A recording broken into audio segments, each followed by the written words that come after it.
Donc salut à toi, donc aujourd'hui on va se poser la question si la bourse c'est du hasard ou est-ce qu'il y a des éléments qui font qu'elle baisse ou qu'elle monte à long terme et si jamais il y en a, quels sont ces éléments.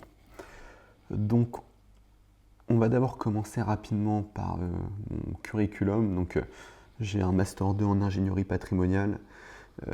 J'ai été aussi gestionnaire de patrimoine en gestion privée, puis ingénieur en gestion de patrimoine encore en gestion privée au sein de grandes banques françaises.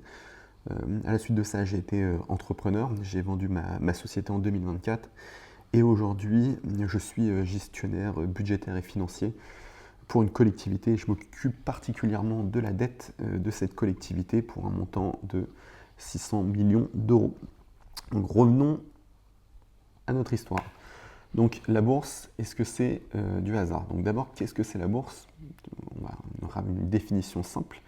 La bourse au sens économique et financier, c'est une institution privée publique qui permet de découvrir et d'afficher les prix d'actifs standardisés et d'en faciliter les échanges dans des conditions sécurisées pour les acheteurs et pour les vendeurs. Et donc en fait, la bourse, elle assure la formation continue des prix par la confrontation de l'offre et la demande. Donc c'est ça la bourse. Donc très concrètement, on peut se représenter la bourse avec ce graphique entre l'offre et la demande qu'on a tous vu à l'école.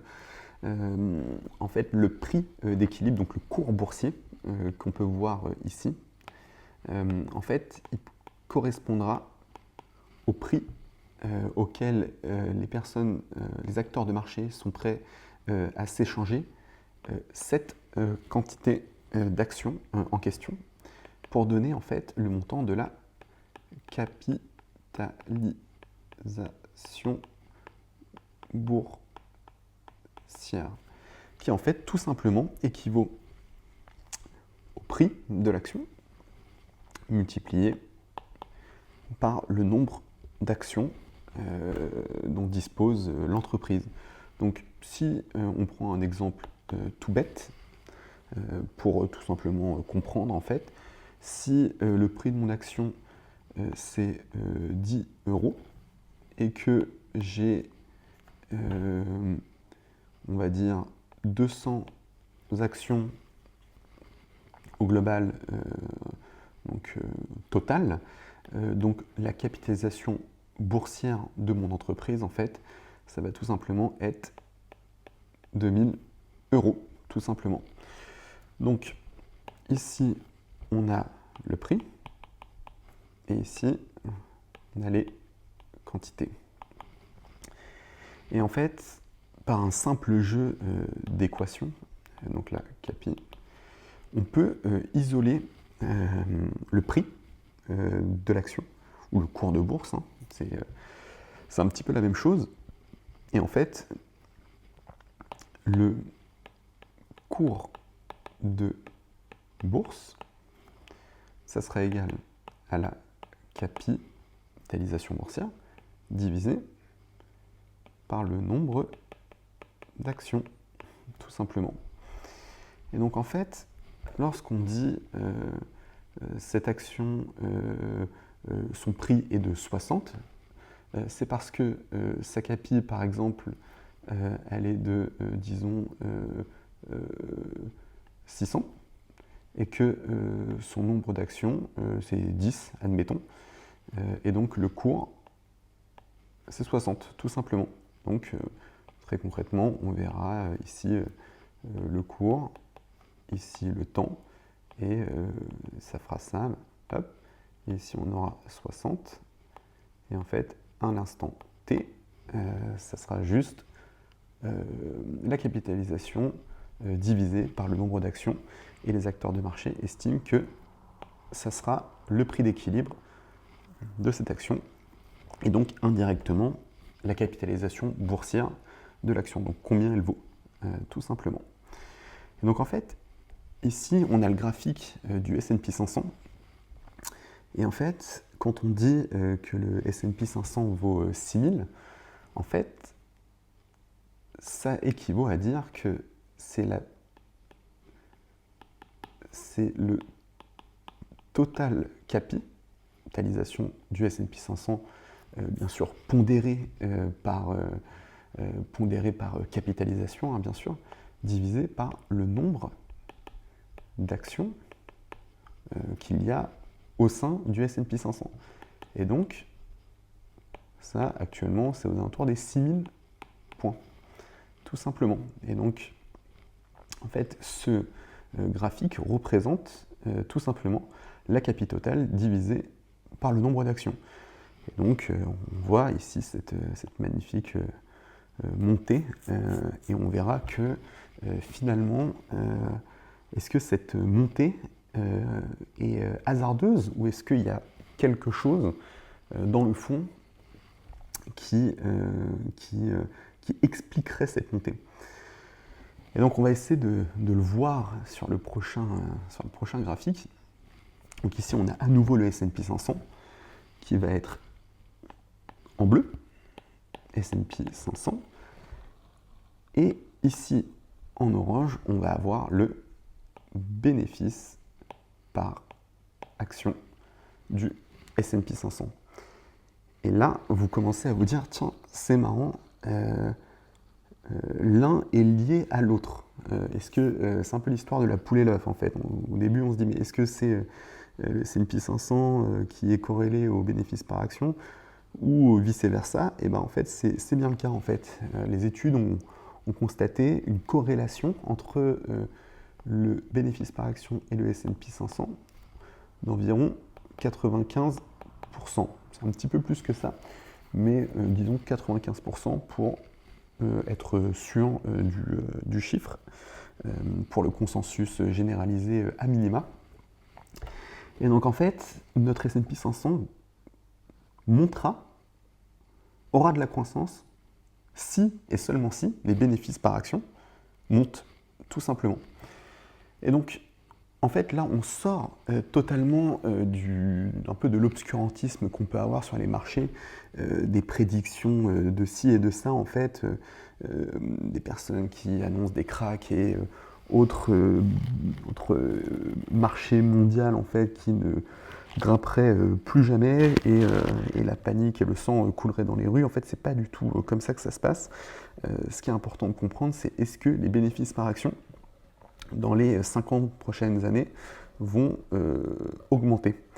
Et donc en fait, il y a une réponse à cette question qui a une plus grande probabilité, c'est tout simplement le oui en fait, pour des raisons en fait qui sont assez simples. Je ferai une vidéo là-dessus sur pourquoi les bénéfices par action ont une très grande probabilité de monter dans le futur. Mais je ne vais pas vous laisser là, je vais quand même vous donner une ébauche de réponse. Donc en fait, notre cours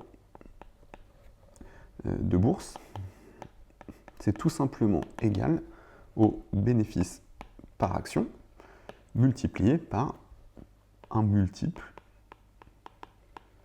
de valo. Vous savez, on parle du PER souvent. Et donc, c'est relativement simple à comprendre. Hein. Si j'ai un bénéfice par action de 10 et que je valorise 10 fois ces bénéfices, eh bien mon cours de bourse, ça sera 100, tout simplement. Et donc, on va essayer de comprendre si ce bénéfice par action aura tendance dans le temps à monter ou à descendre. Et il y a aussi bien sûr cette question du multiple de valorisation. Donc on va essayer d'écarter tout de suite cet élément de l'équation qui d'ailleurs déchaîne les foules. Hein. C'est vraiment cette peur constante du multiple de valorisation qui effraie beaucoup de gens au niveau de l'investissement, ce qui n'est pas faux hein, en soi, mais pareil, on essaiera de faire une vidéo pour comprendre pourquoi c'est grave, mais pas tant que ça, si vous êtes là pour un bon nombre d'années, ce qui est sûrement le cas si vous écoutez cette vidéo, vous devez être en phase en phase de capitalisation et non pas en phase de distribution ni de rente actuellement. Et donc vous avez théoriquement un petit peu de temps devant vous. Ce multiple de valorisation doit vous préoccuper, mais pas autant que ce qui vous préoccupe actuellement. J'explique rapidement pourquoi. En fait, il faut s'imaginer qu'on a une espèce de moyenne, en fait. Disons que cette moyenne tourne autour de 20. Donc les bénéfices sont valorisés 20 fois. Et en fait, autour de cette moyenne, on va avoir des survalorisations et des sous-valorisations. Mais ce qui compte, quelque part, c'est de comprendre que ça tend vers la moyenne. Et donc, si ça tend vers la moyenne, si vous achetez de manière, je dirais, fréquente sur le marché, eh ben, vous achèterez à la fois en haut, donc un peu plus, un petit peu surévalué, mais aussi en bas, un peu sous-évalué, etc., etc. Et si vous êtes constant dans vos achats, eh bien, en fait, vous allez tout simplement avoir la moyenne. Et donc, dans cette équation, ça sera une constante. On peut dire que ça tend vers 20. Et donc, on pourrait presque dire, sur le long terme, que cette partie de l'équation est résolue, puisque ça tend vers 20 dans notre exemple. Alors, les multiples peuvent plus ou moins varier en fonction de la période, des bénéfices, des perspectives macro, micro, etc. Mais pour comprendre, pour simplifier pour notre exemple, on va dire que ça tend vers 20. Donc on a déjà un élément de notre équation. Et donc la vraie difficulté, ça va être de comprendre si ces bénéfices par action vont monter dans le futur. Donc au cours des 30, 40, 50 prochaines années, à l'échelle mondiale notamment. Et en fait, on peut essayer de décomposer ces bénéfices par action. En fait, qu'est-ce que c'est un bénéfice par action? C'est comme son nom l'indique, un bénéfice, donc le bénéfice d'une société, le bénéfice du S&P 500, divisé par le nombre d'actions, comme nous l'avons vu précédemment. Donc la question c'est, est-ce que le nombre d'actions a plutôt tendance à diminuer ou il a plutôt tendance à augmenter? Alors, les entreprises, les plus grandes entreprises mondiales, en fait, ont plutôt tendance à racheter leurs actions et donc quelque part à faire diminuer le nombre d'actions en circulation et donc faire diminuer le dénominateur. Et quand un dénominateur diminue dans une fraction, eh bien, ça fait augmenter le résultat de cette fraction, tout simplement. Et donc, on a déjà un élément sur les deux qui est plutôt favorable sur le long terme, puisque les programmes de rachat d'actions dans le futur, en fait, vont être de plus en plus présents, de plus en plus massifs, et c'est une tendance qui est partie pour continuer. Donc, on a déjà cet élément. Le deuxième élément, ça va être les bénéfices. Et donc là, ça va être un petit peu plus compliqué. Donc on va détailler comment sont composés les bénéfices, mais on ne va pas aller très loin. Comme je vous dis, je ferai une deuxième vidéo pour aller un petit peu plus loin dans ce sens et essayer de comprendre comment se forment concrètement les bénéfices et pourquoi il y a quand même une forte probabilité pour que dans l'avenir, ils viennent à augmenter, en fait, tout simplement. Donc, un bénéfice, c'est un chiffre d'affaires multiplié par un taux de marge nette, tout simplement. Je fais 100 de chiffre d'affaires, j'ai un taux de marge nette de 20%, et ben je fais 20 de bénéfices. Et donc, la question fondamentale, c'est de savoir si les chiffres d'affaires auront tendance à augmenter dans le futur, ou est-ce qu'ils auront tendance à diminuer, et les taux de marge nette, est-ce qu'ils auront tendance à diminuer ou à augmenter dans le futur? Si le chiffre d'affaires à l'avenir augmente et que les taux de marge augmentent, ça va faire augmenter les cours de bourse par relation mathématique toute simple, puisqu'on a vu qu'il y avait une corrélation extrêmement importante entre les bénéfices par action et le cours du S&P 500. Donc voilà, je vous présenterai donc ça un petit peu plus tard, si ça vous plaît d'ailleurs. N'hésitez pas me le dire dans les commentaires, si vous voulez essayer de comprendre un peu comment tout cela se forme, toute cette partie-là. Et ça permettra peut-être de vous rassurer sur l'avenir et d'arrêter d'écouter les 10 heures de mes aventures sur les marchés. Juste, je vais aussi vous présenter rapidement mon patrimoine financier parce que ça permet un petit peu de donner un petit peu de contexte sur ce que je fais et pourquoi je le fais, etc.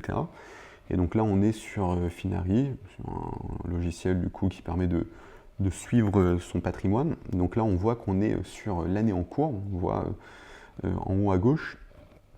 Et donc, actuellement, j'ai fait à peu près 18% de